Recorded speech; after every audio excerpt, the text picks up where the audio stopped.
Hi, this is Michael Buffer, and welcome to the BoxHard Podcast. Hello, everyone. This is Mikey Garcia. This the monster from the swamps, Regis Rougarou Program. Hey, what's up? This is King Carlos Molina, former IBF world champ. This is Michael, the Bounty Hunter, 2012 Olympian and your people's champ. This is Charlie Edwards, flyweight champion of the world. This is Fast Eddie Chambers, and you're listening to the BoxHard Podcast with my main man, Joey Coastman. Hello, everybody, and welcome to episode 474 of the BoxHard Podcast. I'm your host, Joey Coastman. I'm joined, as ever, by former heavyweight world title challenger, the main man himself, Mr. Fast Eddie Chambers. Eddie, how you doing this week? I'm doing great, my man. How about you? Always good when speaking with you, Eddie. Always good when speaking with you. We're going to dive straight into the review part of the show. We're going to start here last Friday at the Scope Arena in Norfolk, Virginia, USA. I don't know what you saw from last week, Eddie. Whatever you did see, please don't be shy about jumping in. This one went down on ESPN. It was also on Sky Sports in the UK. A decent card on the Friday night. You know, it's a good thing, I think, boxing on a Friday. I look forward to Fridays when boxing's on, especially when it's on Friday and Saturday. I really enjoy weeks like that. We don't always get it, but we did get it last week. And we're going to be getting it this week as well. But anyway, last week, Abdullah Mason moved to 16-0, a KO for him in the second round. But what a mad fight. He's now 16-0. His opponent, Johan Vasquez, now 26-6. Abdullah Mason down twice in the first round. Vasquez down once in the first round and then once in the second. And was able to, well, he couldn't continue, so he got stopped in the second. What an absolutely mad fight that was. No one expected it at all. Crazy. Like, honestly, just unbelievable. So I just talk some people through it that may not have seen it. It's well worth a watch. Obviously, Abdullah Mason's being talked about as one of the best prospects in world boxing right now. But yeah, he kind of started fast. He felt like he got Vasquez hurt. He kind of got a little bit too gung-ho, ended up walking onto a shot, got put down. I don't think he was badly hurt, got back up. Then Vasquez went in for the kill, and then he got caught and went down. Then he got back up. Then Mason went in for the kill on Vasquez. Then he got caught and put down again. And then obviously Vasquez, it seemed like, suffered a leg injury in the midst of all of that. And then obviously he comes out in the second round. I think the adrenaline probably wore off in between round 1 and 2 for him. And he came out in the second round badly hampered with that leg injury of whatever kind it was. And, you know, Mason was able to just kind of, you know, he was an injured animal at that point. Mason was able to just seek and destroy with him in the second round. But like I say, a very unexpectedly entertaining fight. Abdullah Mason's chin, I think, will now be questioned for years to come because of that, because he was not supposed to get tagged like that, not supposed to be down against this guy. And like I say, even though he got the win, a lot of people are being very positive, saying, oh, he showed a lot of character, he got dropped twice, then got back up and stopped his opponent in the second round.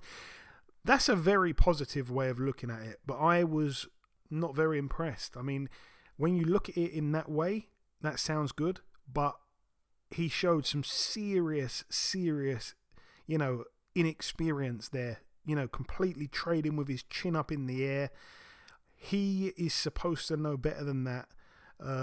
Yeah, I think the hype is going to take a serious plunge.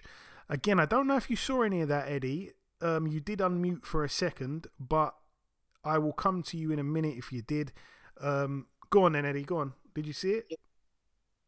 Yeah. I seen it. It was insane. I think whether I think he's still a great prospect, I do. I think he's extremely talented. But I do think he was a little bit he was all the way on the front foot, thinking he was going to get him out of there with no issue. And it's because he's had that kind of success early in his career. And then people are telling him, oh, this guy's not going to be this guy's not going to be that. And then he gets into the fight. And what happens? He gets caught and dropped because he's not adhering to certain rules and respecting anybody you step in the ring with. And there's nothing wrong with that if you're going to get the guy out of there. And he eventually did.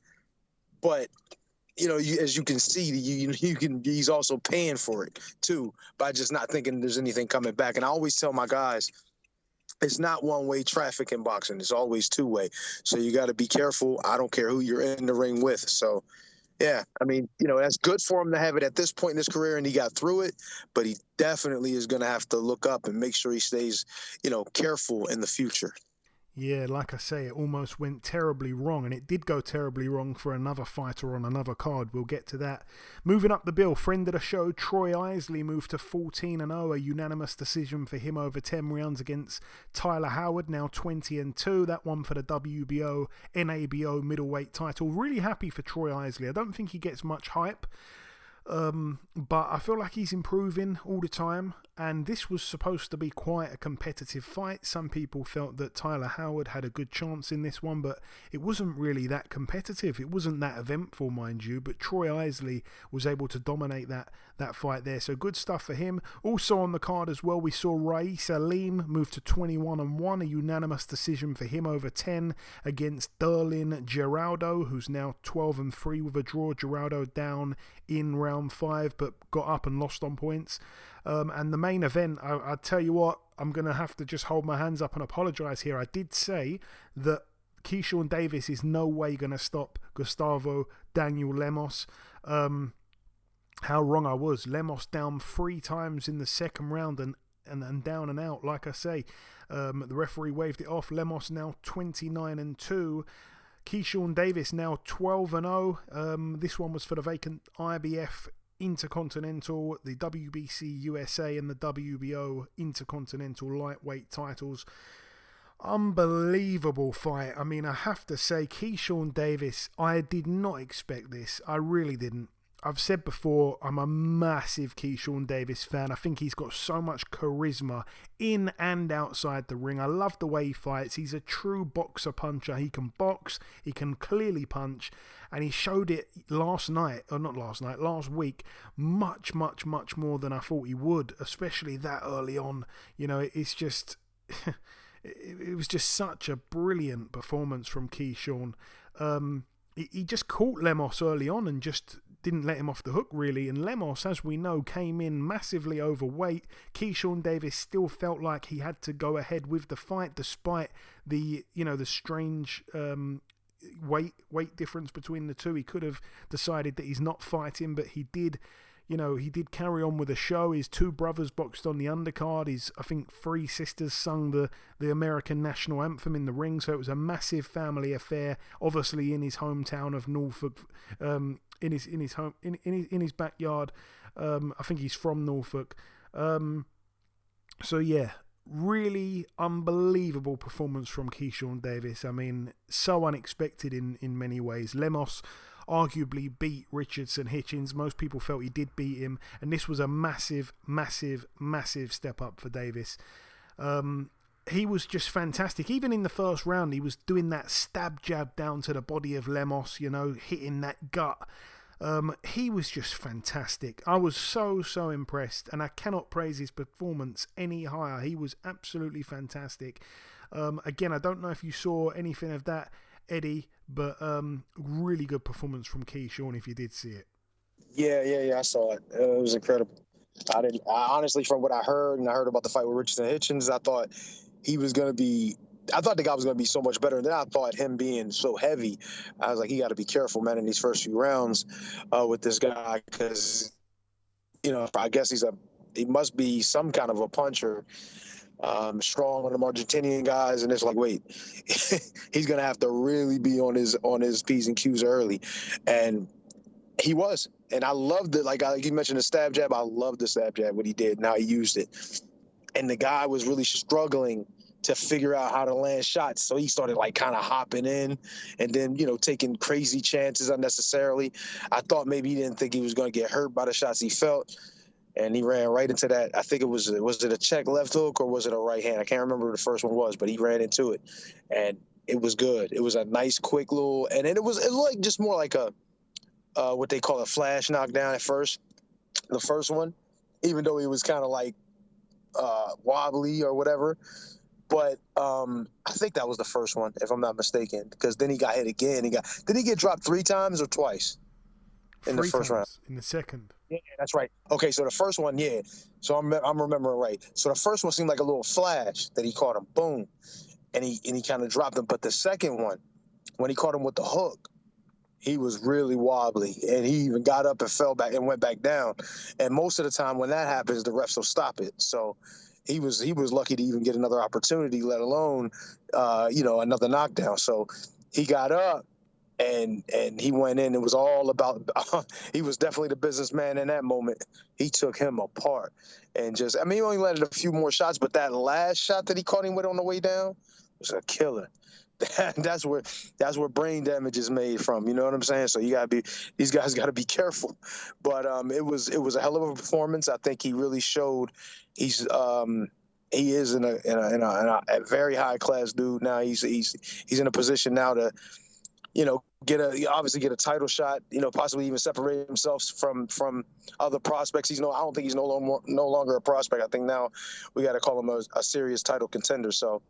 Yeah, and it was a good homecoming. Most of the time, in those situations when it's like a home fight, it's really, really, that's a risky situation because guys don't necessarily follow the same rules that they're supposed to when they're on the road. So, it's good to see him take care of business in that and still, even though he was at home. So, a good all-around performance for Keyshawn Davis that night.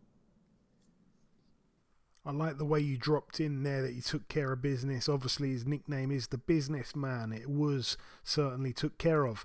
Moving now to the Coliseo Ruben Rodriguez in Bayamon, Puerto Rico. Over here, we saw Subriel Matias, former champion, move to 21-2.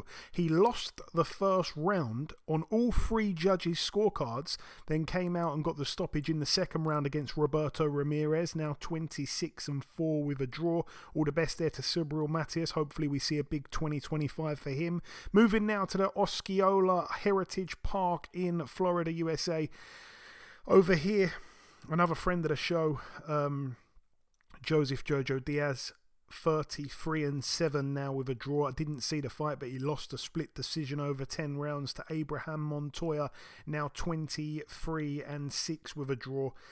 That marks 6 losses in the last 7 outings for Joseph Diaz Jr. I think, he needs a big break from boxing or maybe just needs to forget about it. It's really unfortunate to see him go into such terrible form. He's obviously gone from, world title level. I remember him beating Tevin Farmer, and it wasn't that long, after that Tevin Farmer win that he went on this terrible, terrible run that he's on. So I like him a lot. He's a nice guy, Jojo Diaz, but yeah, it's a terrible situation he finds himself in. Moving now to the Wells Fargo Arena in Philadelphia, Pennsylvania, USA.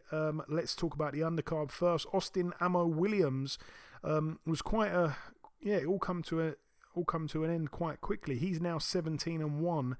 A TKO in the 5th against Gian Garrido, now 11-2. It was quite a competitive fight, really, and it didn't look like Garrido was going anywhere. And just as it started to look like this is definitely going the distance, because I expected a KO, Austin Williams caught him with a shot and just got rid of him. So a good performance, I suppose, in the end from Ammo Williams. A good return to winning ways. Also on the card, we saw Khalil Ko get TKO'd in a massive, massive, massive upset.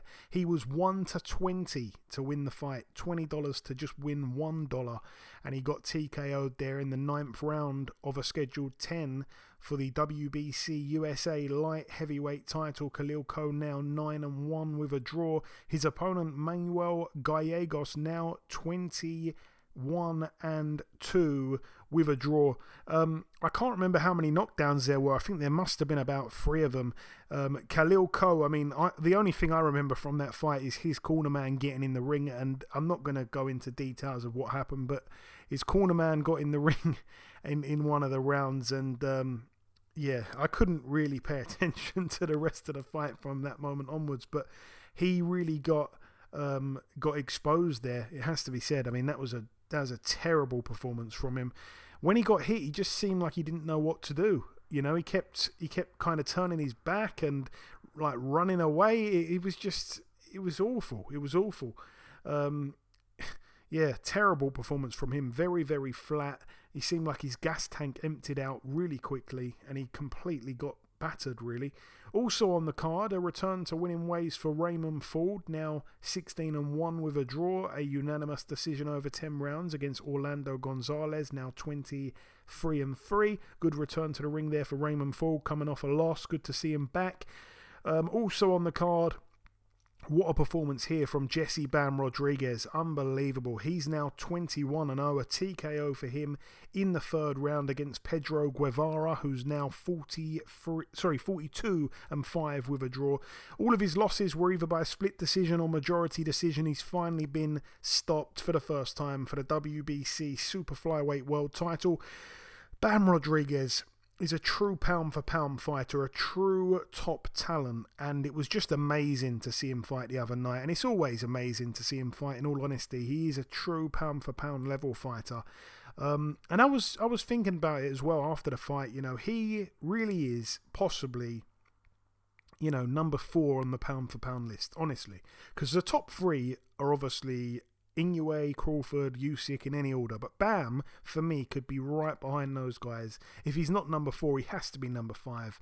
He's definitely top 10, but for me, he has to be top 5 now. He is just walking through everyone. Multi-weight world champion. He's delivering knockouts at the lower weights. He was sensational the other night. He was straight on the front foot, didn't waste any time, went looking for Guevara, and just, that does not happen to Guevara. He's a tough guy.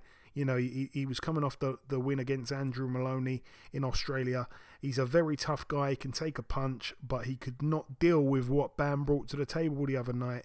And the main event, Jaron Boots Ennis, now 33-0, a unanimous decision once again against Karen Chikadzian, now 24-3. This one for Ennis's IBF welterweight world title. Friend of the show, Ennis, with the win. Chikadzian down in the 5th. He had a point deducted in the 10th for holding.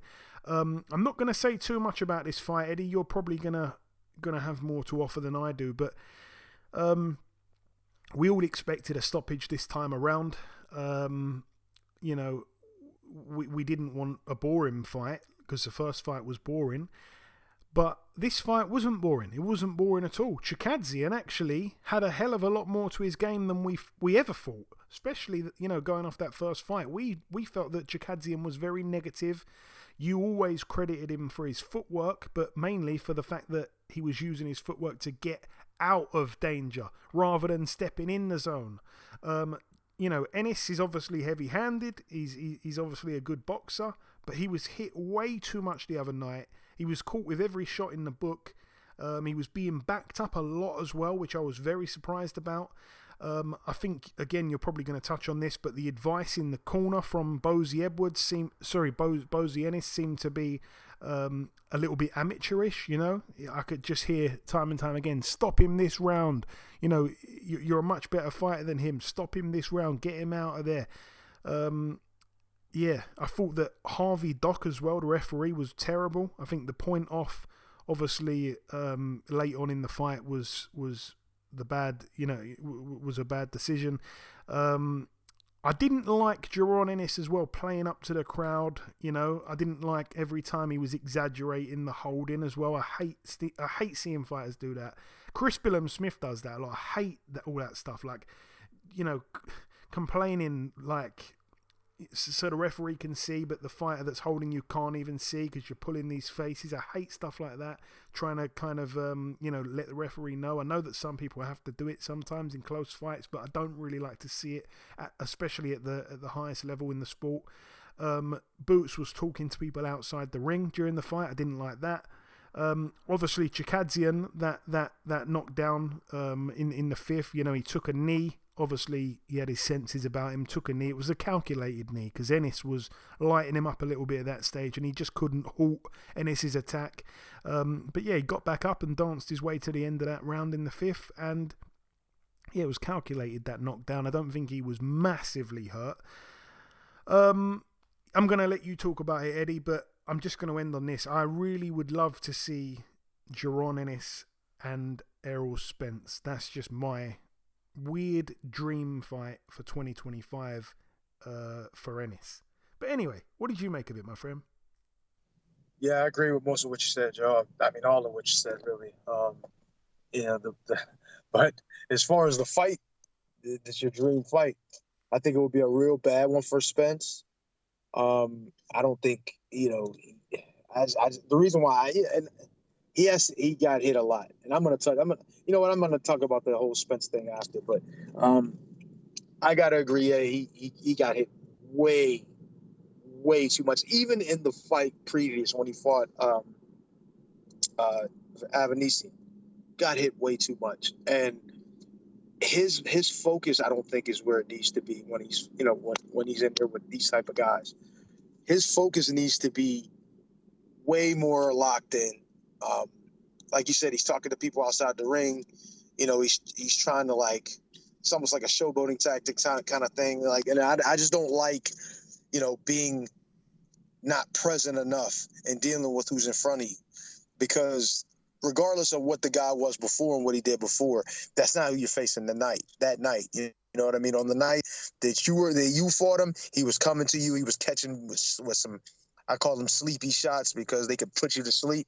And it wasn't just one, it was multiple different times in a round. He would get hit with good shots, like really good shots that would knock other people down, even shots that looked like he was hurt from, and even dropped a level or two after he got hit with it. And it's just like, at what time do you start to make that adjustment and really turn on what you need to turn on to actually win the fight and the way you should win the fight, which he ended up doing? He dominated, without a question, but there were just too many question marks that were put up there. And I seen the thing you sent me, the video you sent me about Sean Porter saying he's overrated. I don't really think that he's overrated. You know what I mean? I think that he is really he still has that boogeyman thing about him, because he can punch, he can box. I just think that he has to be on point when he's in there. He can't be, having other things on his mind. He can't be in there thinking past the person that's in front of him. And I think at his level, he cannot fight to the level of the opponent. You know what I mean? And that's just not, you can't do that. You got to be in it. If you're an elite, truly elite, one of the best one of the best fighters in the world champion, you have to continue at night. Every night that you step out there, you got to be elite. You know what I'm saying? And he, like I said, he has all the tools. He has every tool you ever want in a fighter. He has the confidence. He has all of that. And then to go in there and not to say that he didn't perform well, but he didn't perform to the level that we expected. He didn't get a knockout, but that's okay as long as you dominate every moment of the fight. And I think part of it was the pressure in the corner. And that's another thing. I mean, as bad as my dad was at times in the corner and some of the things he would say, I don't think I ever heard him say, I mean, maybe he did, I can't remember, but I don't think I ever heard him say, go knock this guy out necessarily. You know what I mean? He would say something to me like, get your ass out there and go do whatever. But I don't think he would ever put those kind of expectations on me. Now, the expectations he had on me was, I had to be great every night and every moment, whether I felt good or not. But to have, and I think the world of Bozy. I think he's a great trainer. I think, look what he's done with his other sons. All of his sons are good fighters. You know what I mean? Whether they made it to a world title or not.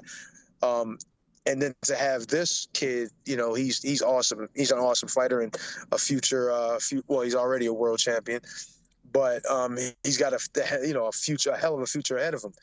But the instructions cannot be that in that moment.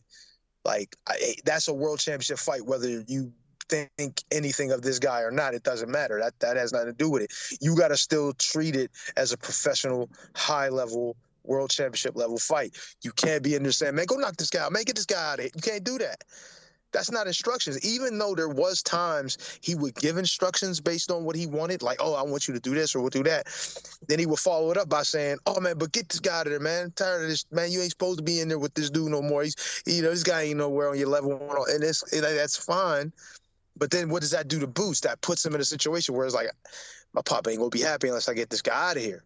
So he goes about it the way that he knows how, or the only way that he can in that moment. And what does that do? That puts him at risk to get caught and get hurt and get put out himself. When if he would have just said, "Look, man, don't worry about trying to knock this dude. Man, just go out there and win this fight. Do the best you can. I'm gonna respect you for it no matter what. And this is what I want you to do. You know what I mean? Give him an idea of what it is that he should be doing. I guarantee you, he would have got more out of him if he would have done that. You know what I mean? But hey, look, I'm not in his corner. I'm not his dad. I can't tell him what to do. But I'm just saying that that's what he needed in that moment. You know what I'm saying? And I don't think he got it. And it just put him in a situation where his performance lacked. And that's just, I mean, that's my opinion, but I think it's his performance lacked in a way that we expected. I think he still did. If he was anybody else, it would have been a great fight and a great performance. But for him, at the level he is and who he is, he's got to do more. Well said, Eddie. Well, there's just one fight more to mention on this review part of the show before we bring in this week's special guest. That fight went down this Tuesday, so just a couple of days ago at I'm not even sure which venue it went down in, but it was in Miami, Florida, USA. Tuesday, November the 12th, Guillermo Rigondeaux returned to the ring. He'd been out the ring, by the way, for about a year and a half. He returned to winning ways with a first-round KO. He's now 23-3. The KO was against Danis Arias, who's now 20-3. That one for the vacant WBC International Super Bantamweight title. All the best there to Guillermo Rigondeaux, aged 44. Anyway, that brings the review part to a close. It's now time to welcome this week's special guest. Ladies and gentlemen, please welcome the hard-hitting lightweight prospect. It is, of course, Mr. Jahan Ingram. Jahan, welcome to the show, my man. Thank you for having me on the show. Hey, it's my pleasure, my friend. So it's your first time on, so it's great to have you to have you on. You're currently 5-0 as a pro, 4 KOs. I heard you didn't have much of an amateur career, Jahan. Talk to me about that and how you maybe first got into boxing, just so the listeners know a bit of a backstory about you. Yeah, I only had 12 amateur fights. Growing up, I used to pick young age. So my mom, she put me into boxing to learn how to defend myself, and it just went from there. And I didn't start competing until I was around 13, 14 years old. I always had that pro style. I was, always slick and fancy with it, shoulder rolling and stuff. So I had a lot of people that didn't want to fight me because I had that pro style and I picked my shots. So I had kind of got tired of the amateurs. And I was like, you know what, I turned 18, I was like, it's time to go pro. So my coach at that time started to get me ready to go to the pros, and then I turned pro in 2022. Yeah, absolutely. You turned pro in 2022. We'll get to that in a sec. We've all seen, obviously, that viral video of you dropping Rolando Romero in sparring. I'm sure you're probably sick to death of keep talking about it now, so forgive me. But tell me about that in a nutshell, and of course, sparring Gervonta Tank Davis as well. It was just another day sparring. I was a sparring partner at that time, so I was in there doing what I was supposed to be doing and getting ready for the fight. And, it just came out, the better person in that sparring. And working with Tank, me and Tank worked a couple of times. We worked, I first worked with him at a young age, like 2015, 2016 in Baltimore. And then I was his sparring partner for the Cruz fight that he had. And, it was some good work, some good solid work. No, that's really cool, man. Am I right in saying as well, Jahan, that when you first turned pro, did you turn pro with Mayweather Promotions straight away? No, I wasn't with Mayweather Promotions at that time. When I turned pro, I had a manager that I turned pro with. And then end of 2022, that's when I started being with Mayweather Promotions. I still wasn't signed with them at that time. I was just with them, under their banner. And then I had officially signed in like the end of 2023, I want to say. Right, okay, because it's obviously a little bit confusing to follow. Obviously, as you say, you turned pro in 2022. You boxed 3 times in that year. You didn't fight at all in 2023, and then obviously you're going to have had 3 fights. This month when you have your fight later this month, it would have been three fights in 2024. So what actually happened in 2023? If you're saying you signed with Mayweather Promotions but also didn't fight, tell me what happened. I'm not sure. I always heard from the guys that was previous there that was signed with them before, saying like guys wasn't getting fights because it wasn't like it used to be. They was like when Floyd was fighting, it was different. Everybody was fighting, but once he stopped fighting, guys just wasn't getting fights no more. And that's once I signed, that's when I really seen that was true. They was telling us we'd be fighting this day, this month, and the fights wouldn't happen. And that's how I went with that. So, I was thinking it was gonna pick up because they kept saying it was gonna pick up especially when it came 2024, they said it was gonna pick up, but nothing changed. Nobody over there was getting fights. Okay. And also, obviously you mentioned sparring Romero, you mentioned sparring Tank Davis. There must be a load of other guys you've sparred over the years, some names that maybe people haven't asked you so much about in interviews. Is there other big names? Yeah, it's some, not no major names that's big right now, but I done sparred with some top guys that was like formerly big, or some guys that's upcoming prospects. You got any names for us? I can't think of everybody's name off the top of my head. I done sparred a lot of people. Okay. That's fine. Yeah, I can't think of everybody's name right now. That's fine. You're now signed to Misfits. Personally, I'm not a massive fan of all the YouTuber influencer fighting stuff that we're seeing nowadays, but you're obviously not an influencer. You're actually one of the real fighters in the stable. Right, yeah. So I'm signed to Misfits Pro. So Misfits has 2 sides now. They had the Misfits with the influencers, and now they have Misfits Pro. They have 3 of us pros right now. They got me and Anderson first, and now they just signed Dylan Price. So they got 3 professionals now. So I can see, they built it more of the professional stable to have more professional fights on that side.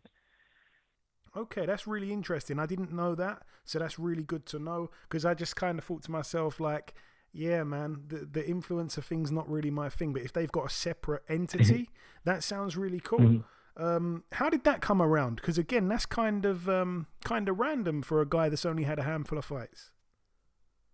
Yeah, so my manager Sal, I had met him a while back, and he was keeping up with my career and following my career, and then once he heard that I got out my contract and was a free agent, he reached out, we talked, and I got signed with him, and then he was the one that bought me the Misfits opportunity, because I didn't even know they was they was doing the pros either, because they had just announced that. So that was something that I didn't know at all, and he brought that to my attention. Wow. Okay. Shout out to Sal. Let's touch on your upcoming fight, Jahan. You'll be boxing Jonatas Oliveira on November 22nd in Newcastle, England. Jonatas has been stopped just twice in his 15 losses. Both stoppages were body shot stoppages. I'm guessing though that you already knew that. Yes, I did. I'm guessing it's going to be important then to go to the body this fight. Yeah, that's something we've been working on. We see, he pretty weak to the body, so my coach already pointed it out, and we've been working on a lot of body shots this count. Yeah, I mean, like I say, he's been in there with he's been the people that he's been stopped with are not necessarily known either as big punchers. Obviously, your punching power's got a little bit of a reputation now, under the bright lights and in sparring. So I'm guessing you're quite confident of getting this stoppage. Yeah, it's not something I go in for. It just happens. But since my last fight, since I didn't get the stoppage, it is something that I'm about to be a little bigger on now. Is looking for the stoppages. I didn't like the fact that it went to the decision cards with the judges. I just didn't like the fact of that. So from now on, that's gonna be the plan, is to get stoppages moving forward. Obviously, though, it is good though sometimes to get that experience. Yeah, definitely. And I don't think, obviously, anyone's expecting you to have a hard night's work on the 22nd, and that's the way it should be, just 5 or 6 fights into your pro career, especially with, that lack of amateur experience. But tell me, Jahan, what are your goals maybe for 2025? We're not far away from the start of the next year, obviously. Yeah, I want to start picking it up some more. This is more just still like a little tune-up fight. I've been off and active for a little while. So, they trying to get me back active, get me back used to the feel of things. But I feel like after this one, I want to start stepping it up and, getting some tougher opponents to start climbing up them rankings.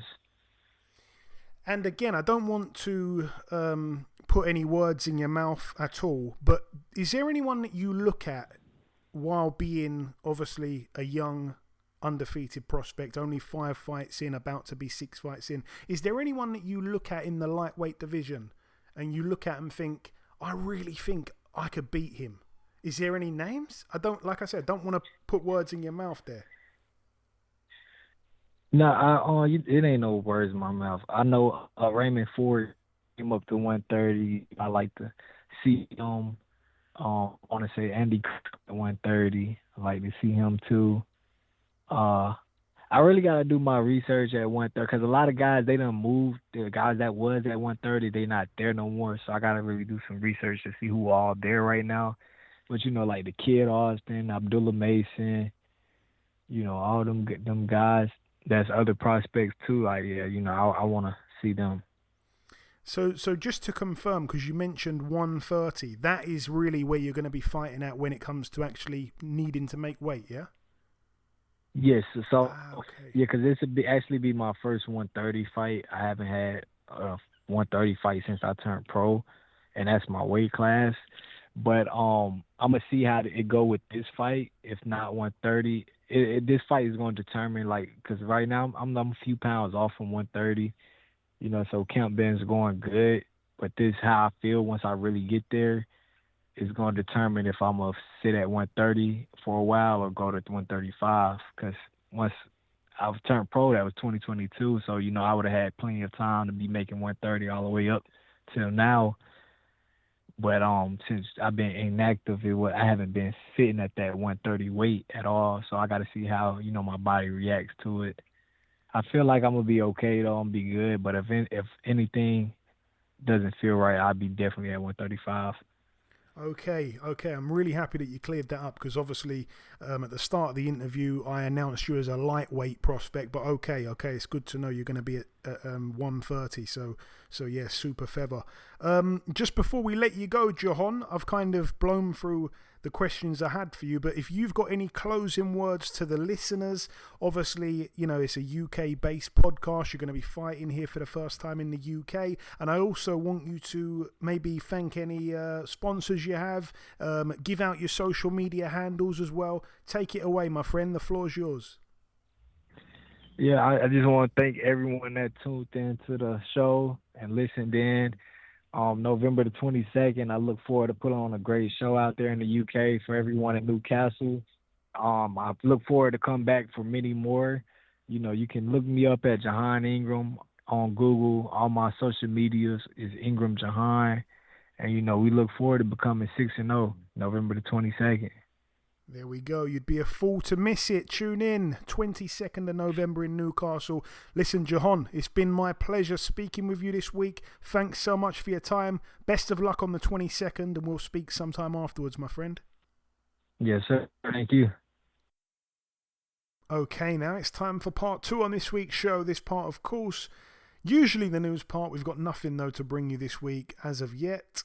Let's move on then to the preview part of the show. We're going to start here at the AT&T Stadium in Arlington, Texas, USA. It's going down tomorrow.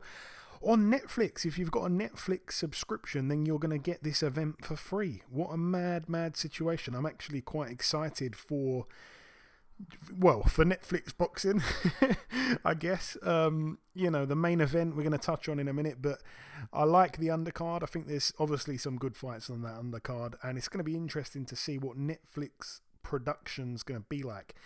Anyway, let's touch on the undercard. We're going to see a defense of Mario Barrios' WBC welterweight world title. Barrios 29-2, friend of the show. I love Mario Barrios. He's stepping in with Abel Ramos, who's extremely able.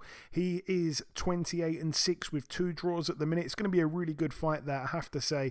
Mario Barrios, I feel like when he moved up to 147 at the time, I wasn't too sure if it was the right move. Obviously, he'd been a champion at 140, and he moved up and obviously lost to Keith Thurman in his debut at welterweight. But then he kind of bounced back really well, come back, beat Giovanni Santiago, was able to stop him, stepped in there with Yordenis Ugas, and that was really the coming of age fight for him at welterweight. Beat Ugas, he looked really good there, and then beat Fabian Maidana last time out. He's really seeming to kind of get into his prime now, you could maybe say, at 29, and he steps in with Abel Ramos. Like I say, it's probably going to be quite a good fight, this, because Abel Ramos, as I say, is very, very able. He has lost 3 of his last 5, but they've been in good company. Lost to Ugas on a split decision, lost a majority decision to Cody Crowley, lost to Luke Santamaria as well, who he's upset the odds many times. So this is going to be an interesting fight here. I wouldn't write Abel Ramos off in that fight, but again, all the best to Mario Barrios. I'm really just happy for him. He's a really nice guy, Barrios. Moving up the card once again, we're going to get that rematch between Katie Taylor 23-1 and Amanda Serrano 47-2 with a draw.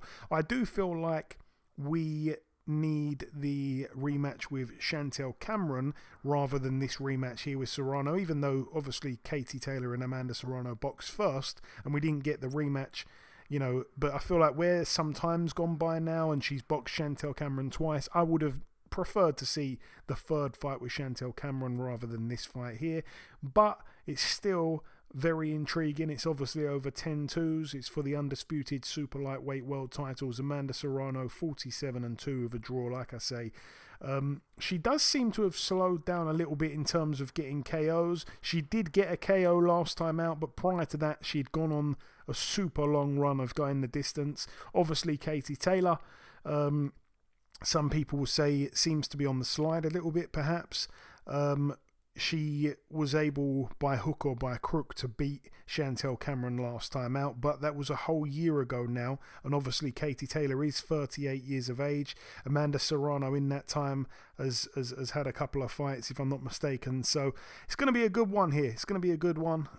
I personally would like to see Amanda Serrano maybe come and get her revenge, to be honest with you. I just want to look at the odds on that to see who the favourite is. I know that the bookies have got it very, very tight. They're both exactly the same price, so that's interesting. That's interesting. So a really close one with the bookies. The bet probably is Amanda Serrano to win by decision at 7-4. I think that's probably the bet with the best value and the most likely of landing. But it's going to be a great fight there. The first one at MSG was absolutely unbelievable. Also on the card, friend of the show, Shadeja Green, 14-1, boxing for the vacant WBO super middleweight world title against Melinda Watball, who is 7-0 undefeated. Haven't seen anything of Melinda Watball, but 7-0 with 2 KOs, 35 years of age, from Canada. So yeah, all the best there to Shadeja Green. It was good to see her get a win last time out after suffering a shock defeat at the hands of French Cruz Dezern. Also on the card, Bruce Carrington, 13-0, stepping in with Dana Coolwell, who's 13-2. And then the main event, Jake Paul, 10-1, stepping in with Mike Tyson, 50-6. It's over 8-2s, obviously, which is the unusual part about this. 2-minute rounds, 8 rounds as well. I don't know who that favours. I don't know who that favours, but it's not surprising to see another Jake Paul fight with stipulations and stuff attached to it. What can we say about this, Eddie? I'm gonna throw it over to you to talk more about than me. I do have a level of respect for Jake Paul. I've said it time and time again. I think he's definitely got better, and I think he can definitely beat some fighters maybe that we've even heard of, perhaps, rather than complete unknowns. I think he would beat, some journeymen, maybe some aging fighters. I don't know, but yeah. This is another wild card fight. I don't know what to make of Mike Tyson. We last saw him in a ring with Roy Jones Jr. in a bit of an exhibition type of fight, however many years ago that was, about 2 or 3. But it's his first proper fight in 19 years. Man, this is, I once again, I agree. This is like, I don't know what to, say here. You know what I mean? How do we even, what do we have to go on with Mike? I mean, I know, he fought Roy, but, that was more of an exhibition type situation. Actually turned out to be an exhibition. And Jake Paul just hasn't really been, I mean, I guess you could say he was tested like with Tommy and, and I guess he does have a loss. So he's kind of been, I don't know, felt different aspects of boxing. And then he's beaten a couple of guys who were supposed to be career fighters. But it's really hard for me to, look at this fight and take it serious.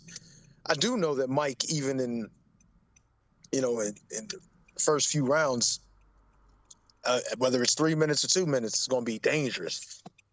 You don't lose the power. You know what I mean? Now, maybe the speed and the ability to take a punch he might have lost, but the power's still there. So, Jake is going to have to be very careful early on, but then so is Mike. And like I said, I always thought Mike had one of the greatest granite chins of all time. You know what I mean? I've never seen Mike stopped from just being hurt only. You know what I'm saying? It had to have been accompanied by fatigue, and he would still be fighting. So I give Mike a lot of credit for having a great chin on top of being a hell of a puncher. So, but his conditioning typically was the problem. So, I think it's for both of them, because we also know Jake Paul gets a little tired too. So, but Mike is 58 years old. So I don't care what anybody says. As good as he is, as good as he was, and as good as he looks for his age and how strong he might be and all of these things, he's still 58 years old. And I heard him say on a podcast recently, like, do I really feel 58 when I'm in there with these 28-year-old motherfuckers and all this and that? And I agree with that to a degree. And yes, I think if you don't focus on your age and you just train and you do what you got to do, yes, you'll be probably better than the average. But let's be honest, man. I mean, the last time we saw him in a real fight, he didn't look that good. You understand what I'm saying? And now these exhibitions and all this other stuff, that sounds good and that's great. Seeing him in there with Roy and how well he did. But, I mean, like I said, he's fighting a 28 or 29-year-old young guy who really is taking boxing seriously. And I mean, I'm not just going to sit here and say that it's going to be something. Oh, we're going to see the great Mike Tyson from when he was young. I mean, I don't know. I don't think that we're definitely not going to see the young one, but we may see a good version of him at this age, and that's great. But man, he's, like I said, he's fighting a 28-year-old dude. I'm pretty sure they can punch a bit. I've never been in a ring with him, so I can't really tell you how hard he punches, but man, it's a dangerous thing for an older guy to be getting in the ring doing this. You know what I mean? I'm glad that he's able. I'm glad that he actually made it to this point, and I'm glad that he's going to get paid. And I'm glad that his fame is still, his star is still shining. But, at what cost? And, we'll see how serious it is the first round when they step in there. And I know, when you got 2 gloves on, the other guy got 2 gloves on, you can act loyal, all that, talk about it ain't going to be that crazy if you want, or people can say that. But the reality of it is, once you get hit with that first shot, or the first shot is thrown at you, it's on. And trust me, I've been in there, so I know. So I'm just hoping Mike is really able to do what he's supposed to do. and doesn't get hurt too bad out there. And that same thing goes for Jake Paul. Well said, Eddie. I will say that, Mike Tyson's 58 now, and some other former heavyweight world champion decided to see this fight announced and say, hey, hold my beer, I'm coming back at 59. After 5.5 years out the ring, the return of Oliver McCall at 59 years of age. He's boxing next Tuesday, the 19th of November. Oliver McCall, 59-14, stepping in with Stacey Fraser, who is 16-22. That one over 4 rounds at heavyweight. Oliver McCall, it's interesting, he's 59 years of age with 59 wins. Mike Tyson is 58 years of age, and he's had 58 pro fights. This will be his 59th. I don't know if there's any kind of coincidence there, actually. But anyway, well said on the Mike Tyson stuff, Eddie. I think that Jake Paul has done really, really well to get Mike Tyson to be the good guy, like the goodie in this fight. I think everyone wants Jake Paul to lose. Obviously, he's got a bunch of fans that love him, but, there's like KSI's kind of group of people, and then there's Jake Paul fans, and all of KSI's fans want him to lose because they think KSI is better than Jake Paul and all that rubbish. But anyway, all of those guys want him to lose, but everyone in boxing, of course, doesn't want to see Mike lose. So everyone's pulling for Mike. So he's able to kind of, work his magic and become a player in this fight that everyone wants to see lose. A little bit like Mayweather was able to be in a lot of his fights to the back end of his career. Jake Paul has become the pantomime villain here, and obviously, everyone's going to be tuning in. Like, there's middle-aged people who remember Mike Tyson, and they're going to be tuning in through intrigue. So I think there's going to be a hell of a lot of eyeballs. Obviously, Netflix is the biggest streaming platform in the world as well, so I think it's just going to gather so much attention, so much money. So yeah, if Jake Paul loses, that is going to be the end of his boxing career. He's going to certainly have to give it up, but I cannot imagine how much money he's going to make off of this. It's an extremely clever plan, and if he wins, then it's just going to be madness. I mean, the odds on the fight as well are mad. Obviously, Jake Paul's the favourite. They're expecting him to get the win.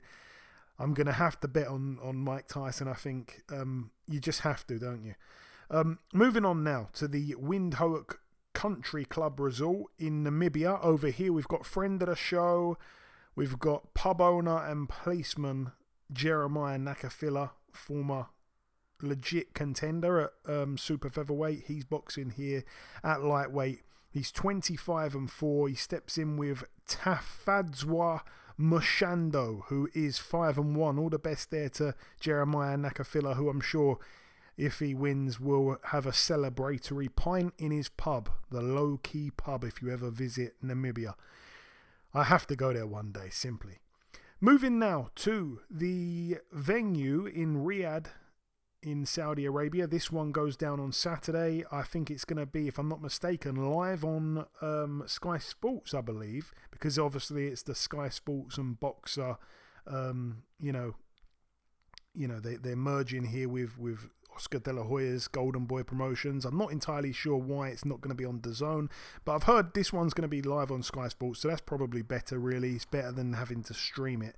But anyway, over here, let's touch on the undercard. We have Oscar Duarte, 27-2, with a draw, stepping in with Batir Akhmadov, 10-3. That's over 12 rounds at super lightweight. That's going to be interesting. Also, we have Oscar Collazo, 10-0. This one's for the WBO World Minimum Weight World Title against Famanoon Neomtrong, who's 25-0. Somebody's O must go there at minimum weight. Also on the card, we're going to see William Zepeda, 31-0, extremely exciting fighter. He's back in a 12-rounder here for the WBC interim lightweight world title against Tevin Farmer, who is obviously former world champion, friend of the show, 33-6 with a draw these days, coming off a controversial loss to Raymond Muratalla last time out. He's been obviously a little bit inactive in recent years, but he was on a big stage last time out and he performed quite well. Muratalla usually stops people, and he showed that he's he's a tough guy. We knew that about Tevin Farmer anyway. I don't think Zepeda's going to walk through him, but you wouldn't want to bet on Zepeda to not get the stoppage here. You wouldn't want to bet against him getting a stoppage. He is very, very talented in my opinion. I don't know what happened with Zepeda and Shakur Stevenson. I thought they were supposed to be fighting, but here he finds himself in Riyadh. Also on the card, a fun fight here between Jose Ramirez, 29-1, and Arnold Barboza Jr., 30-0. This one over 12 rounds at super lightweight, 140. I believe at one point both men had the same manager. But I don't know if I think maybe one of the fighters has left that manager now. But anyway, Jose Ramirez, for me, I don't think has got that much left in terms of what he can actually bring to the sport. He's been very, very inactive. One fight in 2020, one in 2021, one in 2022, one in 2023. He's been pretty much boxing once a year. Arnold Barboza Jr., I was really impressed when he was able to stop Zolasani and Dongani, but then after that, he lost clearly to Sean McComb last time out, but managed to get a gift decision, on his home promoter's show, I think it was. And here he finds himself against Jose Ramirez. I think he's wanted this fight for a long time, so that's good. But he is the underdog. But again, I think if he shows up here, I wouldn't be surprised with an upset win for him. It's an interesting one, that fight. I really think it's quite interesting. I think we're probably going to see it go the distance, but it could go either way, that one there, because I think Barboza, if he's up for it, he could win this one. He really could. But yeah, it's going to be interesting, that one. And the main event, Gilberto Ramirez, 46-1. This one for the WBO Cruiserweight World title. Chris Billam-Smith in the other corner, 20-1. The champion defending his title. I don't have too much to say on this. I just think, and I've said it before, it sounds really harsh. I think Chris Billam-Smith seems like a really, really nice guy. However, I think he's a massive, massive, massive overachiever. I think he was supposed to lose to Lawrence Okolie. Obviously, we know that Okolie at one point, when they were both sharing the gym together under Shane McGuigan, Lawrence Okolie apparently would beat Chris Billam-Smith up in sparring all the time.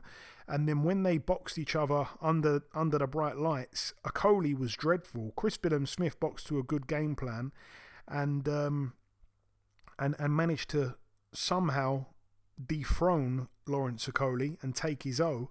And then obviously after that, he was losing so clearly to Matthias Masternek and pulled a shot out of nowhere to, I think, break Masternek's rib.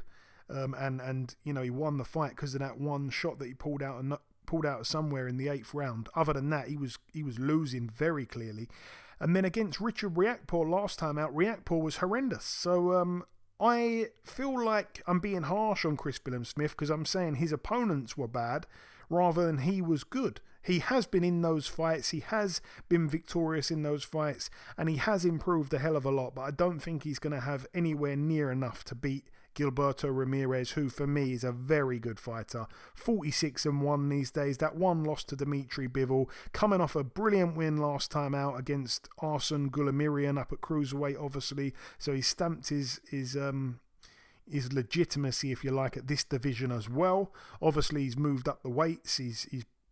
I remember him at I think he was at super middle at one point, if I'm not mistaken, when he boxed the likes of Jesse Hart. And since then, he's just been moving up and beating good fighters along the way. So I think he's just way too experienced for Chris Billam-Smith. I can't see anything Chris Billam-Smith's going to be able to do to emerge victorious here. I don't think he's going to be busy enough for Ramirez. I think Ramirez is going to probably be a bit too big for him, even though it sounds mad. He used to be a super middle. I think Ramirez is just going to be too good for him. I've just looked at the height and Chris Billam-Smith's about half an inch taller, but I'm not sure Ramirez is as short as they've said. I think they've got him at 6'2.5". I would have thought he's a bit bigger than that. But anyway, could be wrong. But I just think he's got too much for Chris Billam-Smith. I think he could possibly stop Chris Billam-Smith late, but I would definitely go with Ramirez to win this fight. I'm so confident in that. I'm going to be putting that in all my bets. I cannot see how Chris Billam-Smith beats Ramirez. No way. Just cannot see it. Cannot see it at all. This is a very legit fighter here. This isn't a this isn't a Richard Riakporhe. This isn't a Matthias Masterneck, and this isn't really a Lawrence Okoli either. No disrespect to Lawrence Okoli. Moving on to oh no, that is it. I thought there was another fight to mention, but there's not. That then brings the preview part to a close. In part 1 we did the review part, then we welcomed our special guest. In part 2 there was no news, but we just wrapped up the preview part. The final thing for me to do is to come in with the outro, which I'll do in just a few seconds. Okay, and this wraps up episode 474 of the BoxHard Podcast. I've been your host, Joey Coastman. Eddie Chambers has been with me for the duration of the show. A massive shout out to this week's special guest, the undefeated Super-Featherweight contender himself, the knockout artist, Mr. Jahan Ingram.